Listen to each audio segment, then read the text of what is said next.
Okay, sir, so on this Osinachi husband's matter that they sentenced to Pied, so what's your opinion on that? To me, I feel that the man should as well pay the penalty because of the woman is somebody's child, and giving your daughter for someone to get married does not give you when you were taking the girl, she was not dead. So if you believe that the marriage is not working, why can't you return her back to her parents? Why do you go as far to be beating her up to this time? And whenever you even seek to advise or meet people to tell them that this girl, there is a problem, instead of them to say, okay, can the both parties separate for a while and put themselves together and come back? So why do you intend to allow the party to be fighting? And this is not the first time. Probably you must have reported the case to the police station. And why can't the police separate the two marriage or put them to the law so the courts can separate them instead of them to reach to this level? If it has come to this level, so the man has to face the consequences. Sorry, sir. Some people are blaming Osinachi that the man should be pardoned, for the children's sake, and that Osinachi is at fault, that she should have walked away from the marriage. No, Osinachi is a churchy person. My own thought is because I know that she feels it will not be godly or religious for her to walk out of her marriage.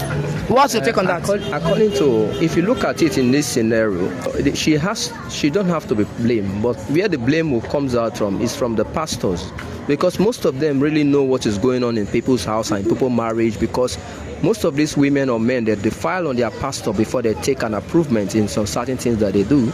So if it goes in that way and the pastor cannot bring peace to their marriage and bring happiness to them, so most of the pastors have to be called to book and they have to be blamed for that incident that happened, because all in the name of I'm working for the church. The pastor do not want me to go. The pastor seek my opinion because I'm one of their instrumentalists, or I play music, or I make people happy, and I play a key part role in the church. Does not really mean that if I'm in pain, I can't walk away, because marriage is not a lifetime thing that you must leave. But if you see that there's a problem, you have to walk away out from the marriage. So in other words, marriage is not a do or die affair. It's never been. So what is your advice to those who are in toxic relationship, those who are in abusive marriage, both man and woman?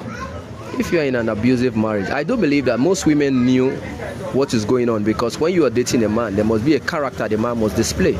Probably if the guy is rich or buoyant in some aspects, or the guy is giving you money that makes you forget that your life is more important, you might pay the price by getting it in a very difficult manners. So to me, if the children think that it is because of their father and they want to still live with their father, excuse is not ignorance is not an excuse in the eyes of law.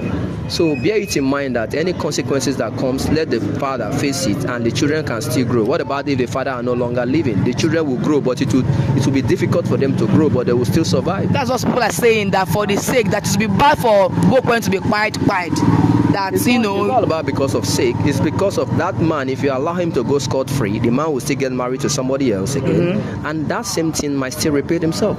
But wow. Everybody get that in their front of their mind, that it sounds as a warning and a lesson. I think the rest of other people that are coming up or going to marriage will be very careful when they are getting married to someone. You don't have to take law into your hands. Wow, thank you so much. Thank you so much, sir. Yeah, God bless you. God bless you. Thank you.